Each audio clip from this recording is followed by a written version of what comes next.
Olá! Na aula de hoje nós vamos trabalhar com arquivos Topodata. Nós vamos primeiramente fazer um mosaico, fazendo o tratamento das imagens em relação à projeção cartográfica, e depois faremos um recorte sobre o qual vamos trabalhar e extrair os dados derivados.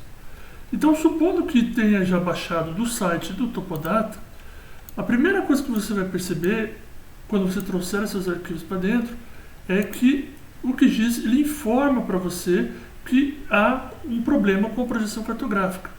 Esses arquivos do Topodata, eles têm essa deficiência, sistematicamente eles têm problemas com a parte da projeção cartográfica. Da mesma forma, se você observar no canto inferior direito, vocês vão ver lá que ele vai informar para você o SRC desconhecido, ok?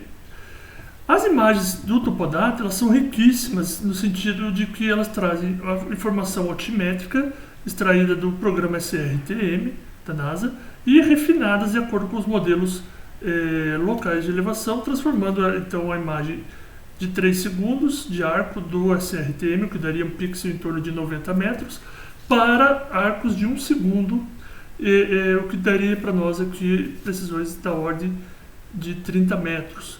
Ou seja, estamos falando aqui a redução de escala de 1 para 250 mil até 1 para 1 para 50 mil aproximadamente.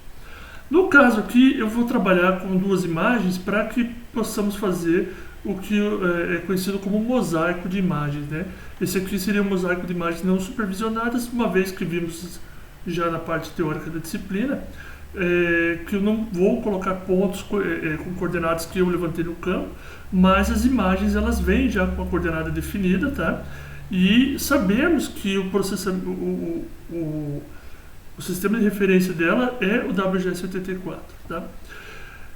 A primeira coisa que a gente percebe aqui, então, é que o QGIS não reconhece o sistema de referência das imagens, tá? E para isso eu preciso atribuir esse sistema para que eu consiga fazer a migração. Contudo, se nós viemos aqui em raster, projeções e definir projeções, ele não vai funcionar, porque por algum motivo os arquivos eles ficam, entre aspas, bloqueados para a inserção de novas informações, ok? Então a ferramenta que nós vamos utilizar é reprojetar as coordenadas. Por quê? Porque aí eu crio um novo arquivo e jogo essa informação lá para dentro. Então eu vou abrir aqui para a primeira delas, que é a 1418 Sul 495. Eu vou informar que é um WGS84 e que eu vou remapear para WGS84. Vamos utilizar aqui o método de remostragem bilinear, para que ele não fique tão demorado, né? E já vamos aproveitar e vamos reduzir essa imagem, que é de 32 bits, para Unsigned Integer 16 bits. Com isso, eu faço uma grande gerenciamento de memória do meu computador, eu não preciso carregar reservar tanto espaço de memória na RAM, para que o SIG possa trabalhar de maneira mais suave. E também, considerando a escala de trabalho aqui, que nós estamos trabalhando em torno de 1 para 50 mil, concordo que esse valor decimal aqui ele é relevante, né? Na escala para 50 mil, se eu variar 1 metro para cima, 1 metro para baixo, não vai ter um impacto significativo, uma vez que, pela própria precisão do modelo aqui, isso se torna irrelevante. Então eu vou aproveitar e passar esse meu tipo de dado de saída para unsigned integer, ou seja, positivos inteiros de 16 bits, que já é bastante coisa. Dá um total aí, se você levar 2 a 16, nós teremos 65.500 níveis, mais ou menos, para expressar essa altitude. Ok? Então eu vou fazer isso com a primeira imagem, só lembrando então, saindo do WGS para novo WGS, e interpolação de remostragem do tipo bilinear. Okay? Os demais comandos aqui eu vou manter eles da mesma forma. Vou pedir para executar. Ok, está ali reprojetado. Vou repetir agora com os mesmos padrões de configuração. Vou repetir com a outra imagem, 18 Sul 48. E pronto, agora eu tenho aqui as duas imagens. Vamos apenas renomear para não esquecer qual é cada uma delas, né? Opa, não é remover, é renomear, desculpa. Tadá, renomear aqui. Então essa aqui é a reprojetado underline. Eu não gosto de deixar espaço sempre porque a gente pode ter algum problema, né? 18.495, ZL, né? E essa de cima, renomear, underline, 18.48ZL. Ok? Notem que os valores que estão aparecendo aqui na escala de cinza dessas imagens novas, elas são os valores arredondados. Concorda? Então veja, eu tinha aqui o mínimo da imagem 1848, 529,11 passa a ser 529 arredondado. E o máximo dessa imagem 1848, 1277 passa para 1278. Da mesma forma, a imagem do lado, ela foi arredondada. Vou excluir agora as imagens originais que eu baixei do Topodata e vamos trabalhar apenas com as imagens em 16 bits. Visualmente não temos nenhuma diferença em relação às imagens originais. O que nós precisamos fazer agora, já que eu quero extrair mais ou menos essa região aqui para trabalhar, é mosaico. Eu preciso fazer com que isto aqui se torne uma imagem inteira, única. Então, para fazer isso, nós vamos fazer um processo semelhante ao que foi feito lá na primeira aula no registro de imagens, onde eu primeiramente vou criar um arquivo com a área, com a cobertura da área geográfica como um todo. Obviamente aqui não usando projeção cartográfica, dada a extensão dessa área, né? Então vamos continuar trabalhando na questão do WGS84. E depois nós vamos remostrar cada um dos pixels de forma sequencial das duas imagens para essa nova imagem. Para fazer isso, parece complicado, mas não é tanto. Para fazer isso, eu venho aqui em Raster, novamente, miscelânea, e venho aí na ferramenta mesclar. Essa ferramenta aqui, eu vou indicar inicialmente quais são as imagens, então são todas, né? Volto aqui. E, de novo, eu vou não habilitar esta posição aqui, ó, colocar cada arquivo de entrada em uma banda separada. Eu só deixo habilitada essa opção quando eu vou trabalhar com imagens de satélite com fins de análise e cobertura do solo, como é o caso dos Landsats, onde eu coloco a banda do azul, do verde e do vermelho separadamente. Aqui não, aqui nós vamos deixar elas unidas como se fosse um arquivo só. Então é importante que este segundo item aqui esteja separado, tá? Seja desabilitado, desculpa. O tipo de dado de saída tem uma característica interessante. Todas as calculadoras raster, todas as ferramentas raster do QGIS, elas sempre devolvem por padrão a imagem em 32 bits. Então eu já vou fazer essa correção aqui novamente, indicando que eu quero que mantenha o dado em 16 bits. Okay? Feito isso, é simples de configurar. Eu posso até colocar aqui um tipo de perfil de compactação, mas eu vou deixar do jeito que está para que ele use os dados originais e vou pedir para executar. Pronto. Rapidamente, depois eu fico para baixo. Rapidamente eu tenho a imagem agora unida. Se vocês perceberem, ó, eu vou desligar, eu tenho duas imagens aqui e aqui eu tenho uma imagem só. Não só isso, esse processo de mesclar dessa forma, ele também faz a correção do histograma. Ele ajusta os histogramas das imagens originais, 529 de mínimo, 1278 de máximo, desta imagem esquerda, e 406 e 974 dessa imagem da direita. Você percebe inclusive uma variação dos tons de branco e cinza para uma imagem que tem o histograma ajustado desde o mínimo, 406, até o máximo, 1278. Maravilha. Feito isso, eu posso excluir novamente esses dados originais aqui. E eu vou passar agora a fazer, então, a extração da minha área de estudo, minha área de interesse.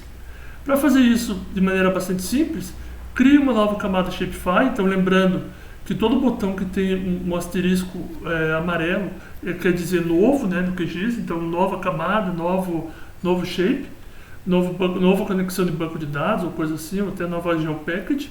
Então, eu vou vir aqui, criar essa nova camada física, não vou usar o virtual. Eu vou chamar de corte, aproveitando já o arquivo que eu tenho disponível na minha pasta, tá? Do tipo polígono, porque eu vou efetivamente fazer um polígono de recorte, né, uma área aproximada, e eu vou, com atenção, colocar o sistema de referência igual da minha imagem, ou seja, o WGS, tá? Não preciso criar nada, é claro que o ID sempre fica por padrão, e vou dar um OK. Ele vai perguntar se eu quero substituir, e OK. Um cuidado interessante que você tem que ter nesse momento é que o seu projeto continua com um sistema de referência desconhecido. Então, para fazer isso, nós vamos agora botar o botão direito aqui no mesclado, que é o meu mosaico, né? E eu vou vir aqui em Layers e definir projeto a partir da camada. Pronto. Está definido para WGS84. Isso é um passo importante de você fazer antes do recorte, porque se o projeto, ou o dado, ou o arquivo vetorial estiverem fora da projeção, o algoritmo pode não entender esse comportamento. Muito bem. Seleciono o polígono de corte, chamei de corte, vou pôr em edição e vou criar um polígono. Tá? Criar ele aqui de maneira um pouco artesanal. Até. Eu não vou pegar uma região muito grande, mas eu vou pegar aqui esta área aqui. Essa área aqui. Ela não precisa ser exata nesse momento, botão direito para finalizar a figura. Ela não precisa ser exata nesse momento, porque nós vamos remapeá-la para projeção UTM. Então aqui ela é uma área de transição, né, não muito grande também, porque se você de repente tiver um mosaico muito grande, você não vai ter como passar isso aqui para o UTM, dado os erros que vão se acumulando à medida que você vai passando da borda do fuso UTM, como a gente viu na teoria. Salvo minha projeção, meu polígono, saio do edição. E agora eu vou fazer o recorte vindo em menu raster, extrair, recortar raster pela camada de máscara. Então aqui eu seleciono o meu mesclado, que é o meu mosaico, já está disponibilizado aqui o meu corte, tá? Esta opção aqui, ela tem dado problema na versão 3.18, tá? Se eu vim alterar o SRC original, mesmo que eu informe corretamente WGS84, querendo ir para fuso Sirgas Fuso 22 Sul, ela tem dado problemas, ok? Então, para evitar qualquer tipo de problemas, eu vou deixar no básico e vou fazer essa etapa em 2 passos, né? E o tipo do dado de saída, eu vou apenas selecionar novamente o Insight Integer para garantir que ele não altere para 32 bits. Peço para executar e aparece ali a minha parte recortada, tá? Vocês vão perceber que eu vou excluir aqui o mosaico original para a gente ficar só com a área de trabalho aqui, né? O que vocês vão perceber no histograma é que ele considerou agora um 0 aqui no canto, percebe? Esse 0 é justamente da borda, porque o arquivo raster ele é regular, né? O número de pixels dele é regular. E quando eu fiz o desenho do meu polígono de corte, que está aqui embaixo, ainda está ligado, né? Eu vou até desligar ele. Eu acabei fazendo ele um pouco torto. Mas não tem problema, uma vez que a gente vai extrair, aqui só ajustar o histograma, né? Uma vez que nós vamos extrair isso aqui, agora vamos remapear. Então agora, a próxima camada, novamente, menu raster, agora projeções, e eu vou repetir o passo, reprojetar coordenadas. Então tá lá. O original eu vou informar que é o WGS84. O de destino eu vou informar o 31982, que é o Sirgas 2000, zona 22, hemisfério sul da projeção UTM. Desculpa. Dou OK. De novo, cuidado com o dado de saída, né? Informar aqui o unsigned integer, 16 bits. Note que eu não comentei, mas você tem uma variedade aqui de formatos de saída. Isso aqui está ligado à forma como é armazenada a informação dentro do computador, e também vai ter reflexo tanto no tamanho da imagem que você vai ter no HD, como na memória RAM utilizada. Okay? Então eu posso fazer ele com inteiros de 16 bits, que aí você consideraria valores negativos e positivos. O unsigned integer, que é só de 0 para cima, para frente, né, só positivos. O unsigned integer 32 bits, onde aí eu passaria para valores muito maiores, né? Quer dizer, eu poderia ter, em vez dos 65 mil níveis de cinza, eu poderia passar para mais de 3 milhões. E da mesma forma eu posso ter aqui os floats e os C-integers e C-floats. Os floats são os decimais, ok? Vamos manter aqui o unsigned integer. Peço para executar. Obviamente, pela projeção on the fly, ele recoloca uma figura em cima da outra, né, basicamente. E agora eu vou recortar, ou melhor, vou tirar esse meu recorte do dado original que estava em WGS84. Vou tirar esse polígono de corte também, que eu vou editar ele novamente. E agora eu tenho este valor aqui que eu vou renomear a camada para reprojetado Sirgas 2000, 2K, né? UTM 22 Sul. Tá? Então é só para eu saber e não me perder que eu estou com essa camada em Sirgas 2000 UTM 22 Sul. Mas o meu projeto ele está em WGS84. Dá para ver aqui pelas coordenadas que estão sendo mostradas em graus decimais. Então eu vou novamente aqui bater o botão direito, Layers, definir o projeto a partir da camada. Quando eu faço isso, o projeto ele muda então para o TM22 Sul e eu tenho uma configuração aqui da imagem um pouquinho diferente devido à projeção. Ok? Muito bem. Uma vez feito isso agora, eu quero recortar de novo a minha área para evitar esses valores de zero aqui. Okay? Então, nesse momento, eu vou reintroduzir meu polígono de corte, que está aqui. Eu não vou reintroduzir, não. Eu vou fazer o seguinte, eu vou substituir. Eu vou criar um novo, né, um novo shape. Vou substituir ele aqui, ó. Do tipo polígono com o EPSG 31982, que é o que eu estou usando, Sirgas 2022 Sul. Não vou mudar nada no banco, na tabela de atributos, e vou dar um OK. Ele vai perguntar se eu quero substituir aquele arquivo que criamos no passo anterior. Eu vou dizer que sim. Tá? E agora, antes da gente digitalizar, nós vamos ligar ferramentas de aderência, se for o caso, acho que não vou precisar, mas eu vou ligar a ferramenta de digitalização avançada. Então, para quem não sabe, botão direito na barra, uma barra vazia, né? E você vem aqui e liga a digitalização avançada. Por que isso? Porque ela vai permitir algumas feições ou algumas características extras na hora de fazer o desenho desse meu polígono de corte. Então, vamos baixar ele aqui. Vou colocá-lo em edição, selecionando sempre o layer antes de ligar qualquer coisa, né? E aqui vou pedir para criar, então adicionar um polígono, né? E quando eu fizer isso, aparece esta ferramentazinha, esse conjunto aqui de digitalização avançada, ok?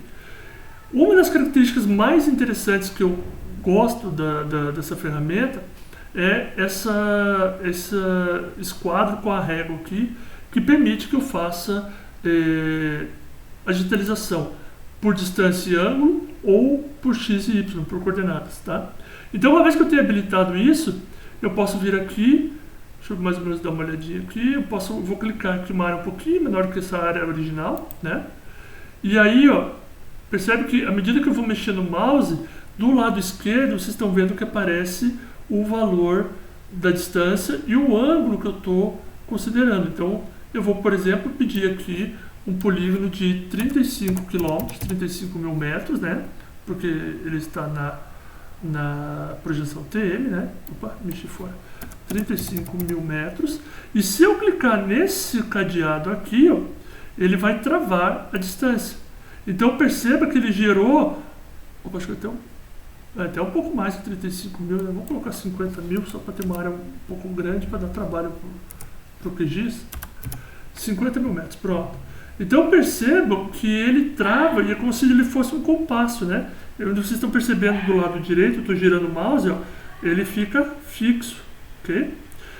Mas como eu quero isso aqui exatamente na horizontal, eu vou colocar o ângulo 0 aqui também e vou travar o meu cadeado. Então note que agora não mexe e ele está parado lá.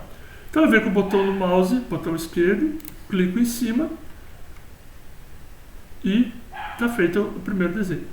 Agora eu vou descer aqui até mais ou menos a minha área aqui, vou descer mais 50 mil metros, 50 mil metros, vou repetir, fazer um quadrado aqui, tá? 50 mil metros, e agora eu vou descer com o ângulo, opa, isso aqui foi muito, 30 mil. 35 mil. E agora eu vou descer com o ângulo de menos 180.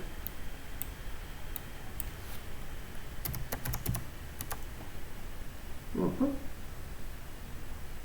Menos 180. Menos 180. E vou travar também o cadeado. Aí eu devo ter posto um ponto a mais. Então, para fazer isso, eu vou simplesmente dar um backspace. Ok?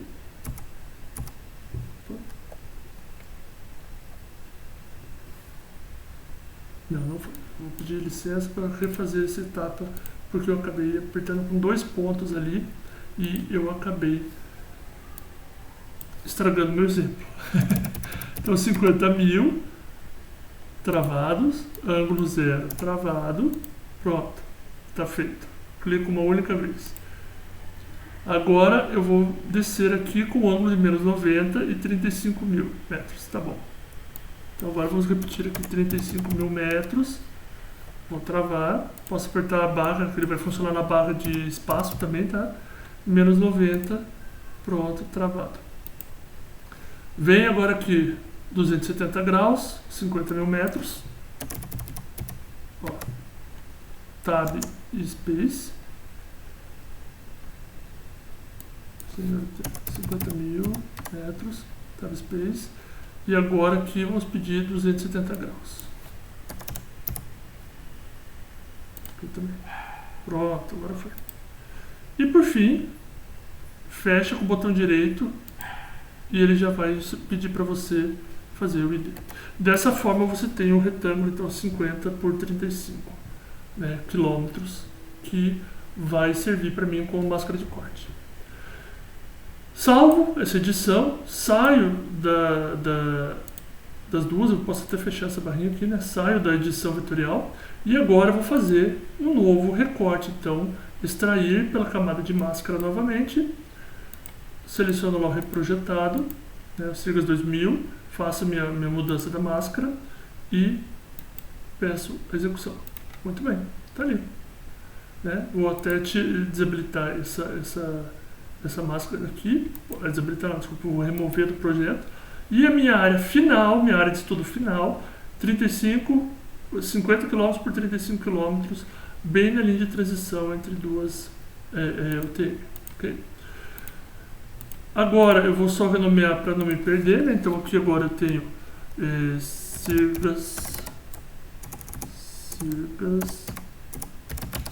2000 UTM 22 Sul. Maravilha.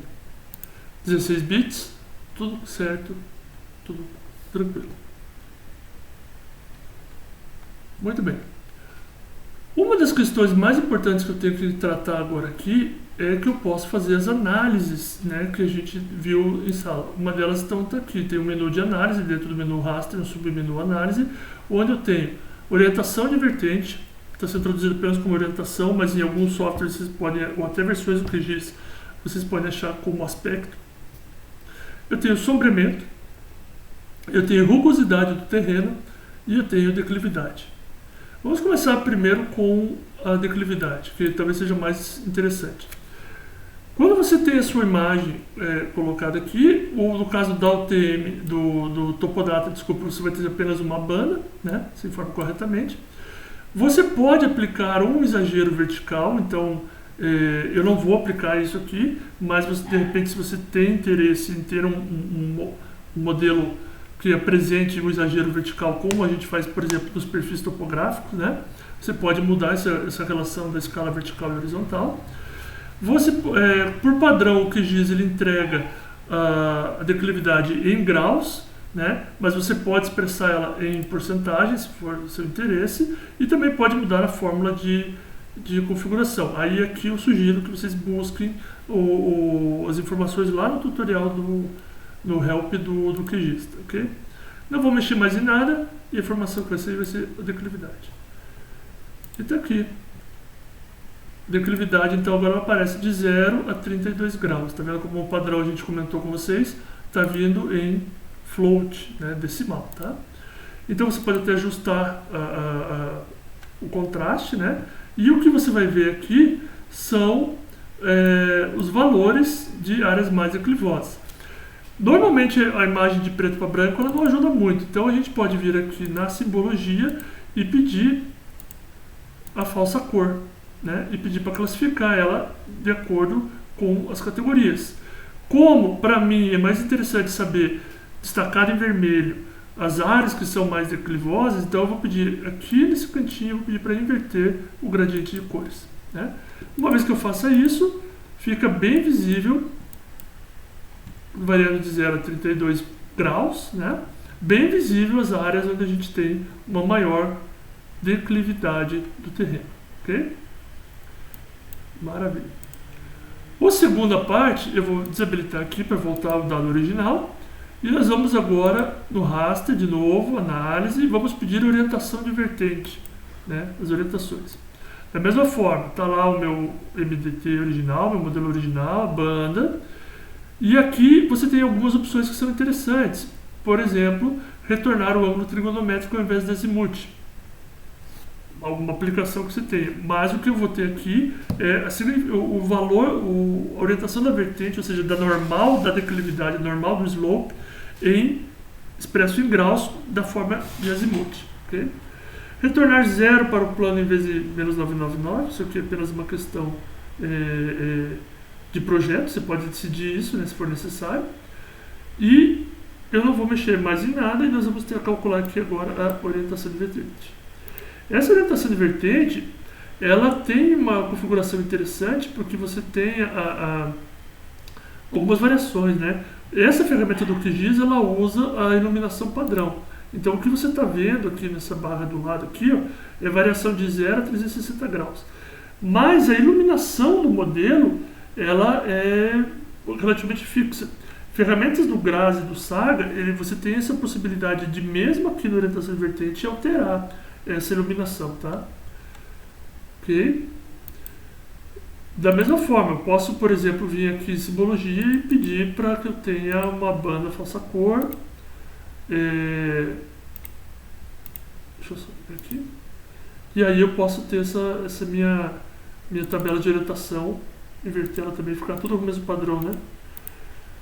Ter essa visualização do meu terreno aqui, e agora eu posso observar essas classes aqui por a orientação, desculpa, por classe, né? Então eu sei que o vermelho está perto do 0, vermelho e azul são 0, amarelos e verdes estão aí na faixa do leste-oeste. Okay? A terceira análise que a gente pode fazer aqui é a questão do sombreamento. Sombreamento é interessante porque ela ajuda a gente a visualizar o terreno, né? Então aqui sim o exagero vertical pode ser maior, né? Ele traz essa relação, e eu posso informar aqui o azimuth de insolação. Então aqui o Sol vai estar a 300 graus numa insolação aí em torno de 45 graus, tá? O exagero vertical, para esse exemplo, eu vou manter como 1, né? Não vou alterar nenhuma das escalas, e vamos deixar dessa forma. O resultado desta figura você vê que o terreno aqui é relativamente plano, e o que eu tenho aqui é o sombreamento. Esse sombreamento, às vezes, a gente pode colocar ele para baixo e pedir aqui na simbologia, nas propriedades do modelo, algum valor de transparência. Então você vai ver que é interessante que essa ferramenta do sombreamento ela ajuda. Vou fazer um pouquinho menos, propriedades, transparência, vou por 50%. Ela ajuda você a visualizar o comportamento do terreno, né? Ela dá uma impressão ligeiramente diferente, com e sem sombreamento. Ok? Então o sombreamento ele ajuda você a visualizar. Se você quiser transferir novamente o sombreamento para uma camada de um azimuth, enfim, você pode ter outros valores aqui que podem influenciar a tua visualização e pode te ajudar de alguma forma, né? Vamos só voltar aqui o Sigas para a transparência dele de 0, né? Ou seja, 100% de solidez.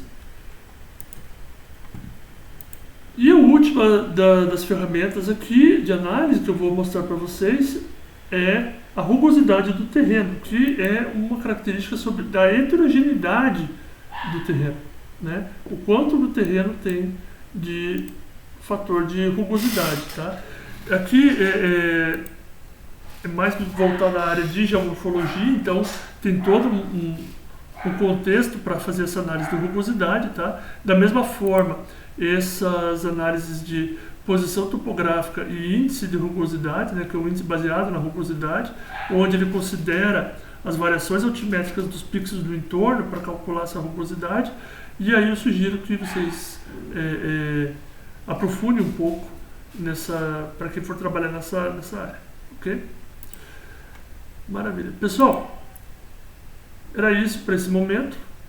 Espero que tenham gostado. Obrigado.